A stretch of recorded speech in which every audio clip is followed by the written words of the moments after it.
प्रिय मित्र, जय मसीह की। आशा करते हो कि आप स्वस्थ हैं, आप मस्त हैं और आप प्रभु के कार्य में व्यस्त हैं। प्रियो, प्रभु का वचन उत्पत्ति की किताब में हम जब पढ़ते हैं, परमेश्वर ने जो सृष्टि की बातें यहाँ पर लिखी हैं या मूसा के द्वारा लिखी गई ये उत्पत्ति की किताब है, और ऐसी कई पुस्तकें हैं जो प्रियो मूसा के द्वारा लिखी गई हैं। तो मैं यहाँ पर इस प्रकार से बताना चाहता हूँ कि याकूब की कहानी को हम आगे बढ़ा रहे हैं। 32 अध्याय है उत्पत्ति का, और उसका 22 पद से लेकर हम 26 पद तक बना चुके हैं, और 26 पद को फिर से मैं आपके लिए कहना चाहता हूँ। प्रियो, यहाँ पर इस प्रकार से पढ़ा जाता है, तब उसने कहा मुझे जाने दे क्योंकि भोर होने वाला है। याकूब ने कहा जब तक तू मुझे आशीर्वाद ना दे तब तक मैं तुझे जाने ना दूंगा। यहाँ दूत जो से मलयुद्ध कर रहा है वो जाना चाहता है, और याकूब उसे जाने नहीं दे रहा। यहाँ पर एक शर्त रखी गई है, वो शर्त यह है जब तक तू मुझे आशीर्वाद ना दे। और ये ऐसा मलयुद्ध है, जैसे मैंने पिछली वीडियो में बताया है कि ये प्रार्थना का मलयुद्ध है, ये आशीर्वाद का मलयुद्ध है, ये डर चले जाने का मलयुद्ध है कि इसका डर चला जाए, और दूत इससे मलयुद्ध कर रहा है। यहाँ बदलाव किया गया है बहुत सी बातों के अंदर। इसलिए आशीर्वाद की उस व्यक्ति को जरूरत होती है जिसके आगे सामने खतरा हो, जिसके पीछे खतरा हो, जो खतरे में अपने जीवन जी रहा हो या डर के साथ अपने जीवन को बिता रहा हो, या डर रहा हो, उसके जीवन में डर बना हो, तो उसको मलयुद्ध करना चाहिए। प्रार्थनाओं के अंदर पूरी रात प्रार्थनाओं में से बितानी चाहिए, जिसके कारण उसका डर चला जाए। और ये युद्ध ऐसा नजर आता है कि यहाँ पर प्रार्थनाएं की जा रही है, यहाँ पर एक कुश्ती की जा रही है दूत के साथ, और दूत से कहा जा रहा है, दूत कह रहा है मुझे जाने दे, और याकूब कह रहा है मुझे आशीर्वाद दे। और याकूब कह रहा है कि जब तक तू मुझे आशीर्वाद नहीं देगा तब तक मैं तुझे जाने नहीं दूंगा। और यहाँ पर हम देखते हैं कि क्या बात आगे बढ़ती है, और ये आशीर्वाद के लिए पूरी रात प्रियो मलयुद्ध कर रहा है। आगे हम बढ़ते हैं 27 पद में। और याकूब ने उसने उससे पूछा, याकूब से पूछा है कि तेरा नाम क्या है? उसने कहा याकूब। उस दूत ने जो मलयुद्ध कर रहा था उसने उससे पूछा है तेरा नाम क्या है? प्रियो, उसने कहा मेरा नाम याकूब है। और उसने कहा परंतु तेरा नाम इज़राइल होगा, क्योंकि तू परमेश्वर से और मनुष्यों से भी युद्ध करके प्रबल हुआ है। दूत ने उसने कहा अब याकूब तेरा नाम नहीं रहेगा, तेरा नाम इज़राइल होगा, क्योंकि इसका कारण है नाम चेंज करने का और मलयुद्ध करने का, और प्रार्थनाओं में जो तूने प्रबलता दिखाई है या जो तूने पूरी रात मलयुद्ध किया है, इस कारण से या इसका कारण है कि अब तेरा नाम इज़राइल होगा। और कारण क्या बना दिया गया है कि तू परमेश्वर से और मनुष्य से भी युद्ध करके प्रबल हुआ है। यहां लिखा है परमेश्वर से भी और मनुष्य से भी। आप देखना, जो दूत है वो परमेश्वर की ओर से है, और वो एक मनुष्य भी है और एक वो दूत भी है, और परमेश्वर का स्वर्गदूत भी है। तो मैं ये कहना चाहता हूं कि अब वो ये बताना चाहता है तू मनुष्य से भी। मनुष्य क्या है? वो लाबान से भी जीत चुका है, और अपने भाई एसाव से भी जीतने वाला है। कौन?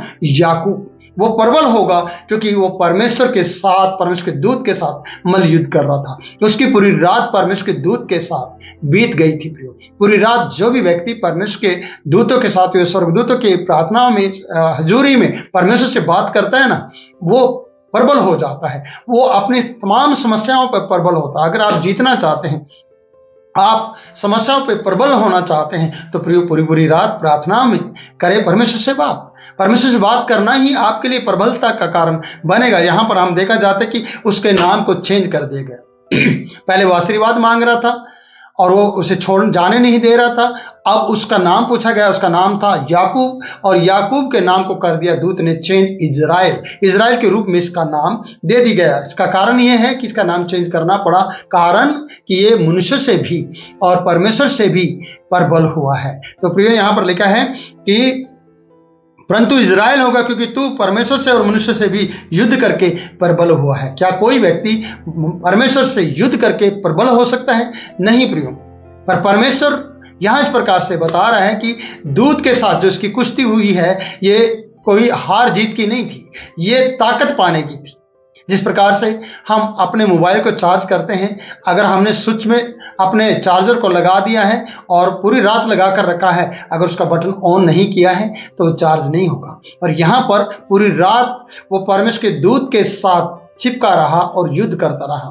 और उससे बातें करता रहा। और यहाँ पर बातें क्या है, वो आशीर्वाद मांगता रहा। और जब उसको आशीर्वाद देना है तो उसने नाम पूछा है, काम पूछा है, सारी बातें हुई हैं। तो या दूत ने उसका नाम बदल दिया है, चेंज कर दिया है और उसमें बदलाव कर दिया है। और आगे हम पढ़ते हैं कि जब उसकी जांग चढ़ी, जांग को छुआ गया था, तब वो लंगड़ाने लगा था। और हम आगे इस बात को पाएंगे। तो यहाँ पर लिखा है, उसने कहा तेरा नाम अब याकूब नहीं परंतु इज़राइल होगा, क्योंकि तू परमेश्वर से और मनुष्य से भी युद्ध करके प्रबल हुआ है।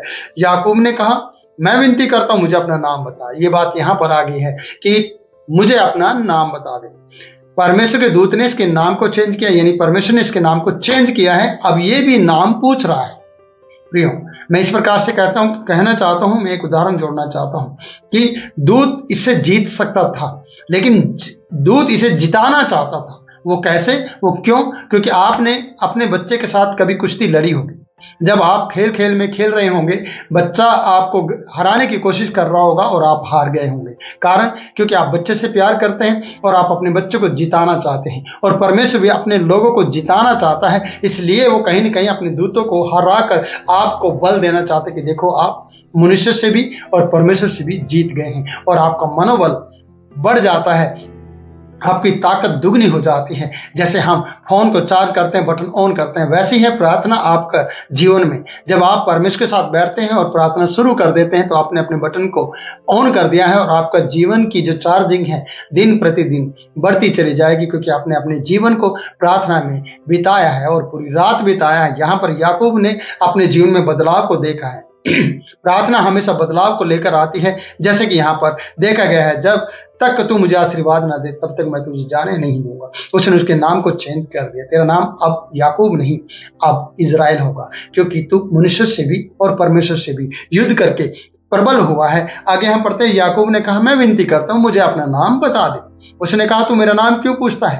तब उसने उसे आशीर्वाद दिया। नाम नहीं बताया प्रियो, उसने उसे आशीर्वाद दिया, क्योंकि परमेश्वर ये सारे कार्य को कर रहा था।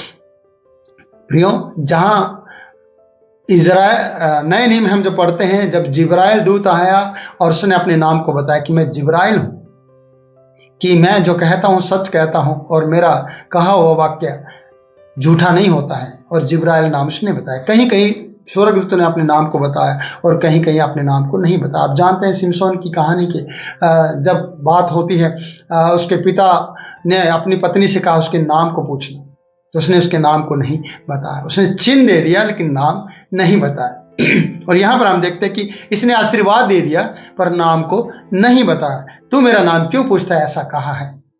पूरी रात जिसके साथ बिताई हो उसके नाम को नहीं जानता, पर उसके काम को जानता कि उसने उसके नाम को बदलाव कर दिया है। याकूब का नामकरण हो गया है स्वर्गदूत के द्वारा।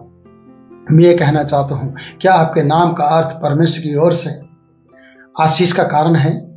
तो प्रियो, कई बार आपके नाम के अर्थ कुछ और होंगे, पर प्रियो आप अपने नाम के अर्थ को बदल सकते हैं। याकूब के नाम का अर्थ है अड़ंगा मारने वाला, झूठ बोलने वाला, धोखा देने वाला। और यहाँ बहुत कुछ बताया गया उसके बारे में। और आगे हम पढ़ते हैं, लिखा है उसने उसको आशीर्वाद दिया और तब याकूब ने यह कहकर उसके नाम का स्थान का नाम पनियल रखा। पनियल का मतलब है परमेश्वर के मुख को देखना, उसके चेहरे को देखना। और उसने इस प्रकार से कहा कि मैं परमेश्वर को आमने सामने देखने पर भी मेरा प्राण बच गया, क्योंकि वो प्राण लेना नहीं चाह रहा था, वो प्राण में ताकत देना चाह रहा था परमेश्वर। और परमेश्वर ने याकूब को ताकत दी, उसे मारा नहीं। और याकूब अभी ये कह रहा है कि इस स्थान का नाम पनियल होगा, क्योंकि मैं परमेश्वर के मुख को देखने के बाद भी जिंदा रहा। सचमुच में परमेश्वर के साथ कोई युद्ध नहीं जीत सकता, पर जब आप परमेश्वर से प्रार्थना करते हैं तो आप अपने युद्ध को जीत जाएंगे। जब आपके अंदर परमेश्वर की लगन होगी तब आप बड़े बड़े अद्भुत कार्य करेंगे। जैसे कि हम दाऊद को देखते कि दाऊद के भाई बंधु योद्धा थे, राजा योद्धा था, राजा भी डरा हुआ था, उसके भाई लोग डरे हुए थे, पूरी सेना डरी हुई थी। और जबकि वो सेना परमेश्वर की सेना थी, लेकिन सब लोग परमेश्वर को भूल चुके थे और सब लोग परमेश्वर पर भरोसा नहीं कर पा रहे थे और गोलियत से वो डर रहे थे। सुबह शाम गोलियत खड़ा हो रहा था और उन्हें ललकार रहा था। लेकिन ये बात दाऊद के कानों में पड़ी और दाऊद ने कहा, तूने जीवित परमेश्वर की सेना को ललकारा है। और इसी बात के कारण दाऊद के अंदर ताकत आ गई, बल आ गई, और उसने 5 पत्थर लिए और पहले ही पत्थर से उस पर वार किया और उसे ढेर कर दिया, उसे गिरा दिया। क्यों? क्योंकि परमेश्वर के प्रति वो वफादार था, वो अपनी भेड़ बकरियों के प्रति वफादार था, वो अपने पिता के प्रति वफादार था, वो अपने भाई बंधुओं के प्रति वफादार था। और जो लोग वफादार होते हैं प्रियो, वो हमेशा जीत हासिल करते हैं और परमेश्वर उनका साथ देता है। जिस प्रकार से दाऊद का साथ परमेश्वर ने दिया, क्योंकि उसके अंदर जेलिसी थी इस बात की कि इस शत्रु ने, गोलियात ने जीवित परमेश्वर की सेना को ललकारा है, जबकि सेना हारी हुई थी, जबकि सेना डरी हुई थी, सेना चुपचाप बैठी थी और कोई भी उसको, किसी को साहस नहीं मिल रहा था कि जाकर उसका सामना करे। पर परमेश्वर के नाम ने क्या कर दिया?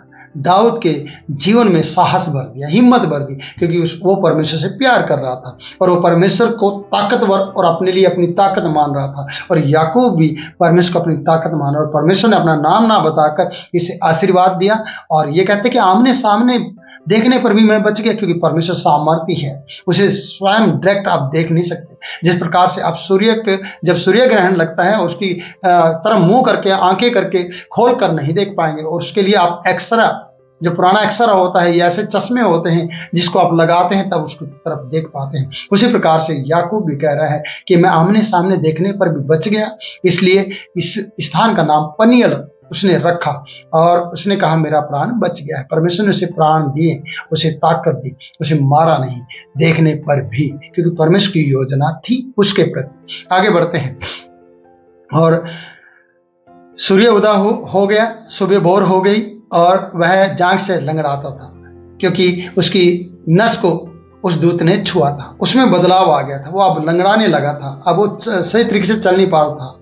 अब परमेश्वर से युद्ध करके प्रबल तो हो गया और आगे उसे बढ़ना है, यात्रा करना है, और भाई का डर उसके जीवन में था, लेकिन अब डर चला गया है, अब उसके जीवन में डर नहीं है। और आगे हम पढ़ते हैं कि आज के दिन तक जो जंगासन का जोड़ उसने छुआ था, और लोग जो जितने भी याकूब के लोग रहे या इजराइल के लोग रहे, वो आज तक जंगासन के मांस को नहीं खाते। मैं पढ़ना चाहूंगा अच्छी तरह से।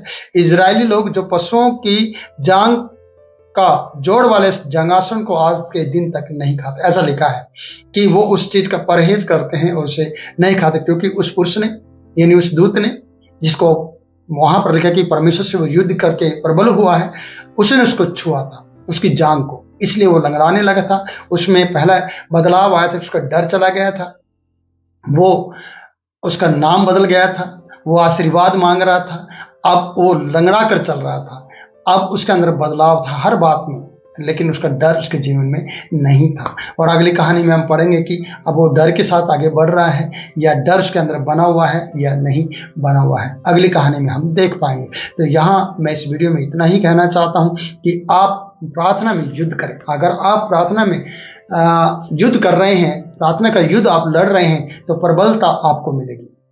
आप अपने डर पर, आप अपने जीवन में उन परिस्थितियों पर जो आपको गिराने और सताने और डराने की कोशिश कर रही हैं, आपका शत्रु आपको डराने की कोशिश कर रहा है, उन पर जयवंत हो जाओगे प्रार्थना के कारण से। इसलिए प्रार्थना करना कभी ना छोड़े, हियाव बांधे और डांड से बांधे, जैसे कि यीशु मसीह ने भी कहा है उस विधवा के बारे में, उस अधर्मी दुष्ट न्याय के बारे में, कि एक विधवा अपने न्याय के पास जाती और न्याय किसी की परवाह नहीं करता, लेकिन उसने डांडस बांधा, उसने हिम्मत दिखाई और बार बार लगातार कंटिन्यू जा जाकर उसने प्रार्थना की और विनती की, और जा जाकर उसने उसे कहा और सताया और बताया, और उसने उसकी बात को मान लिया, जबकि वो मानने वाला नहीं था, वो किसी की भी परवाह नहीं करता था।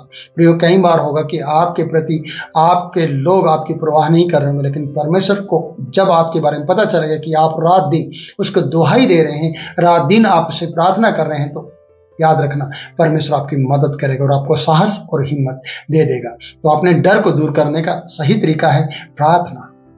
परमेश्वर आपके साथ रहे, परमेश्वर आपको आशीष दे और आप प्रार्थना में बने रहें, और मैं भी आपके लिए निरंतर प्रार्थना करता रहूंगा। God bless you. फिर मिलूंगा नई वीडियो में, तब तक के लिए मैं आपसे इजाजत चाहता हूँ। God bless you.